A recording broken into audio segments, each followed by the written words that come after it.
making this video, Trevor stands at an intersection leading to the East Falls Church metro station with a sign that says, "Combat Veteran, Always Faithful."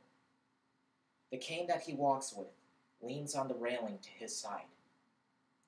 Trevor is very conscious of the effects that sleeping outside has on a person's health, so he stands out there every day to collect the rent for his hotel. I see him every day that I ride the bus home, because we drive past that road.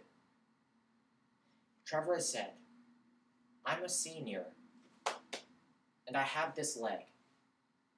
I can't be sleeping outside. I can't be living like an animal anymore." Trevor once said to me, "If you have a conscience, you'll help someone who needs more help than you."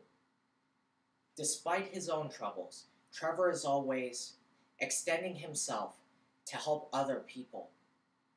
His friend Regina was walking around in Arlington at night with her boyfriend when she was hit by a car going 40 miles per hour. Her boyfriend took her wallet off of her bleeding body and spent $60 on her credit card. The blow was so great that Regina is paralyzed on one half of her body, and the blow to her head was so great, she's not the same. Trevor and I visited her once in this hospital in Anacostia. She's like a child, and she's 60 years old.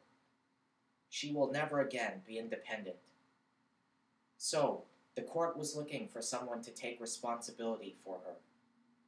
Her daughter is living in another state. Trevor himself decided the boyfriend's not going to do it. He's no good for her. So Trevor took responsibility. He pays for her panties, her hygiene items, her expenses, out of his own money.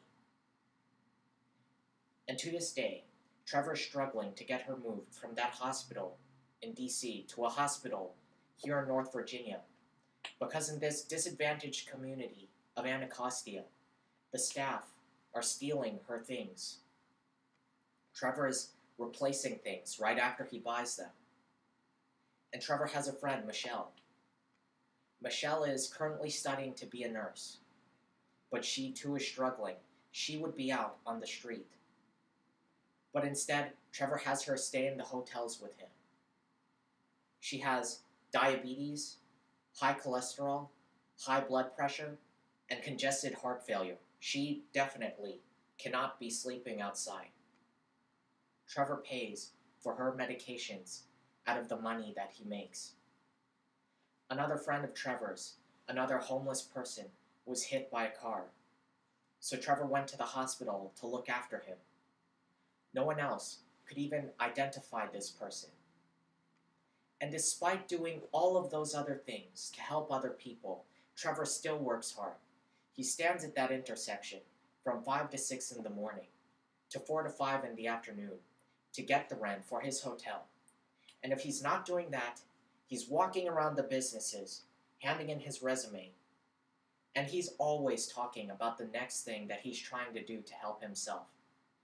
He signed up for an efficiency, just like John did, but now his name is on one of these long waiting lists.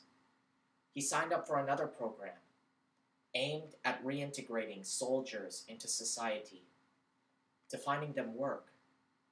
But this also has a long waiting list. Trevor calls every day to see where his name is on that list. I visited Trevor this summer, on July 2nd. Every time I saw him, he was covered in sweat. "Come back tomorrow," he told me. "I think I'm going away for Independence Day. Maybe I'll take the bus to the beach." I visit Trevor on July 3rd at his hotel, and as I walk into the room, I find him lying in his bed where he'd been all day. All those summer days and weeks, standing at that intersection in front of those passing cars. And today, he just got tired. There was no money for the beach. "I won't be having any getaway," Trevor said. July 4, Independence Day, a day when so much is said for the respect of veterans and the dignity of soldiers. And a soldier stands out in the heat to continue collecting the $491 a week, to stay in a hotel, to sleep in a bed, and to shower every day like a normal human being. If you serve your government, when you become injured and homeless, shouldn't you be served? But that is not the case. I visited Trevor recently, and he told me about this application that he had sent to a restaurant in Tyson's Corner. And the woman he spoke with seemed very excited about his resume. And then weeks pass, and nothing happens. Trevor calls them, and then the woman says, "Your application was rejected."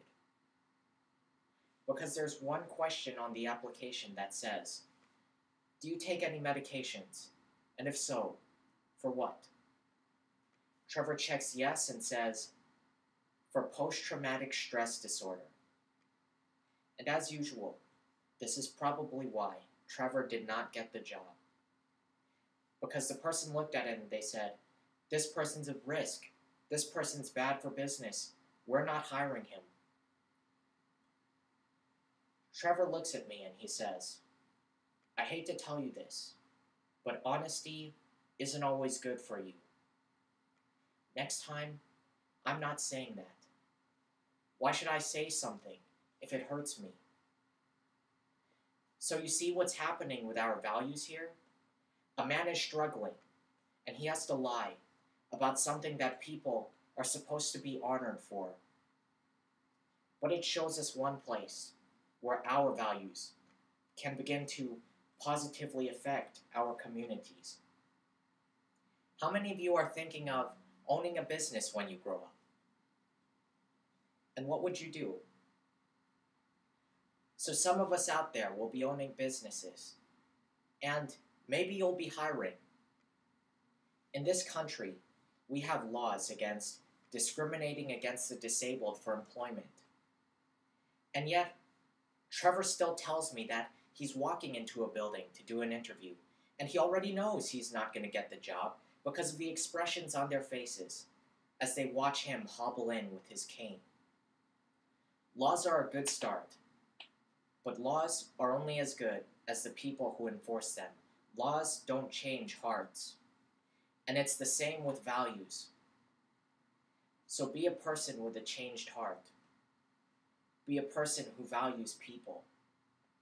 And when you're hiring, hire the homeless because they will work hard. They will work hard for you if you treat them like human beings. Hire the veterans. Hire the disabled. Hire the soldiers. Hire the ones with post-traumatic stress disorder. Because we need to start thinking and orienting our values to help other people, especially in these hard times. And then once we do that, we can begin to create communities that truly serve people. When we were giving this conversation at our school, a girl who was with us said something that was beautiful, and we added it to our chalkboard of values.